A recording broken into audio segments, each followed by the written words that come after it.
came up in China. It claims to have thousands of followers. It believes that Jesus Christ has returned to earth in the form of a Chinese woman. Waspadalah terhadap nabi-nabi palsu yang datang kepadamu dengan menyamar seperti domba, tetapi sesungguhnya mereka adalah serigala yang buas.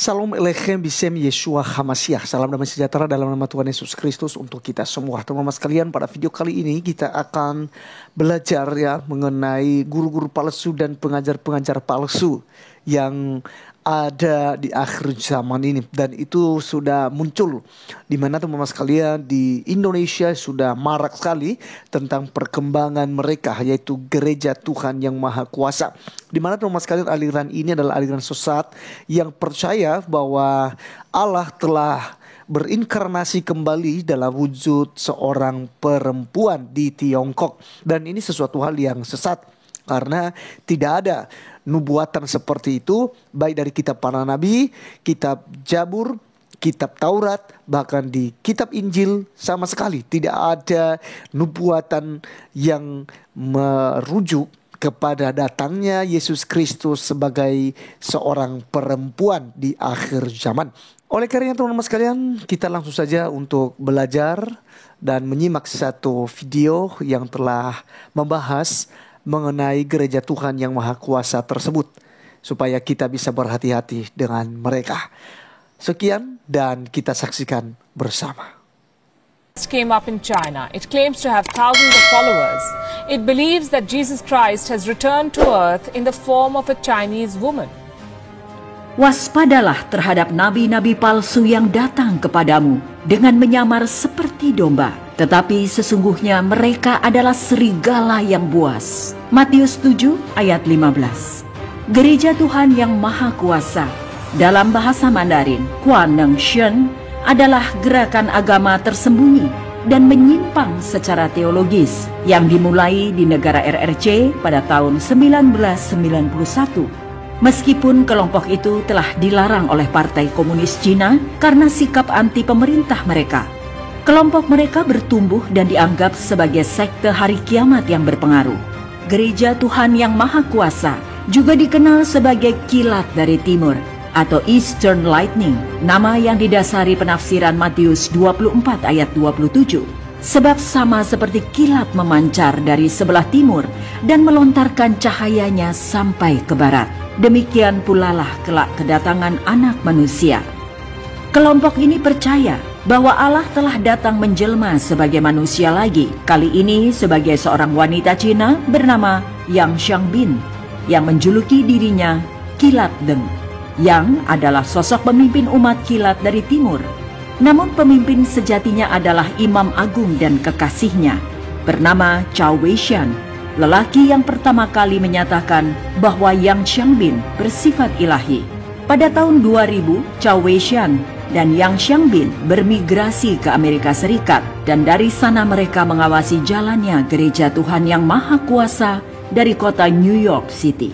Yang Xiangbin dijuluki sebagai Kristus zaman terakhir dan Tuhan yang Maha Kuasa, karena mereka meyakini bahwa wanita itu adalah Kristus yang telah datang kedua kalinya guna menyelesaikan pekerjaan Allah.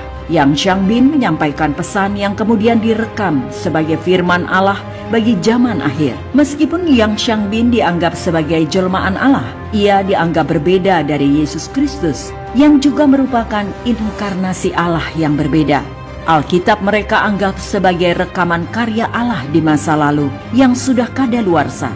Itu hanya sebuah rekaman bersejarah tentang karya Allah dan kesaksian bagi kedua tahap karya Allah yang sudah lewat, dan tidak memberi pengertian tentang pekerjaan Allah. Oleh karena itu, mereka menegaskan bahwa Alkitab tidak cukup berdiri sendiri dan harus dilengkapi dengan pesan dari Tuhan yang Maha Kuasa atau Kristus zaman terakhir. Kelompok ini mengajar bahwa Allah Perjanjian Lama dikenal dengan nama Yehova. Pada zaman Perjanjian Baru, Allah dikenal dengan nama Yesus Kristus. Sekarang pada zaman akhir, ia dikenal sebagai Tuhan Maha Kuasa. Karyanya melalui Kristus wanita ini berbeda dengan karya para rasul-rasul terdahulu. Meskipun Allah menggunakan para rasul, karya mereka terbatas oleh kemampuan manusiawi mereka. Mereka menganggap gereja Tuhan yang Maha Kuasa adalah sesuatu yang dikaryakan oleh Allah sendiri. Menurut situs web mereka, kelompok ini didirikan oleh Tuhan Maha Kuasa sendiri dan dipimpin serta digembalakan secara pribadi oleh Dia, dan bukan sama sekali didirikan oleh manusia manapun. Pada waktu itu yang mereka sebut sebagai zaman kerajaan, Allah sedang melaksanakan penghakiman tahta putihnya. Semua denominasi dan sekte Kristen lain telah kehilangan Roh Kudus, dan seluruh kuasanya sekarang dipusatkan pada gereja Tuhan yang Maha Kuasa. Gereja Tuhan yang Maha Kuasa menolak konsep Allah Tritunggal dan sebaliknya mengajarkan bentuk doktrin modalisme, Sang Bapa, Putra, dan Roh Kudus. Mereka anggap sebagai 3 wujud Allah yang berbeda, bukan 3 pribadi. Menurut ajaran gereja Tuhan yang Maha Kuasa, Yesus telah mengampuni dosa manusia pada zaman kasih karunia. Namun keselamatannya tidak lengkap, karena kodrat berdosa masih tertinggal di dalam manusia.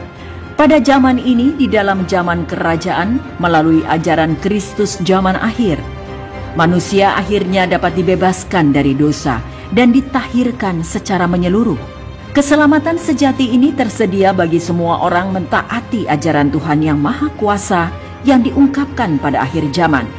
Dari situs web resmi kelompok ini, cukup sulit memastikan apa yang perlu dilakukan demi memperoleh keselamatan sejati ini. Yang terpenting sepertinya sekedar percaya ajaran gereja Tuhan yang Maha Kuasa. Gereja Tuhan yang Maha Kuasa hadir di Hong Kong, New York, dan San Francisco, serta di negara RRC. Bahkan saat ini mereka juga bergerak di Indonesia. Di Indonesia, gerakan mereka merambah masuk ke dalam media-media sosial seperti Facebook, WhatsApp, Twitter, Instagram, YouTube, dan sebagainya. Salah satu pemimpin mereka adalah Halimah Pertiwi. Mereka dengan gencar membagikan postingan-postingan yang kelihatan begitu rohani, namun sebenarnya di dalamnya mengandung ajaran yang sesat. Mereka juga memiliki banyak website dengan tampilan yang sangat menarik.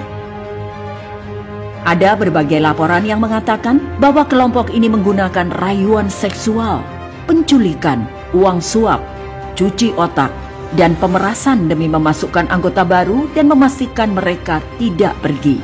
Kelompok ini sering menjadikan ibu rumah tangga, orang miskin, dan gereja tidak resmi sebagai sasaran mereka, dengan berteman dahulu dan dengan pelan-pelan berusaha meyakinkan mereka bahwa Yang Xiangbing adalah jelmaan Allah. Pada tahun 2002, anggota kilat dari timur diduga menculik 34 pemimpin Persekutuan Injil Cina atau China Gospel Fellowship, jaringan Kristen yang tidak resmi di RRC, dan menyandera mereka selama 2 bulan. Pada Agustus 2014, 5 anggota gereja Tuhan yang Maha Kuasa diadili di Yantai, Shandong, atas dugaan pembunuhan terhadap seorang wanita berusia 37 tahun yang terjadi di sebuah restoran. Wanita ini dipukul hingga mati karena menolak bergabung dengan kelompok mereka.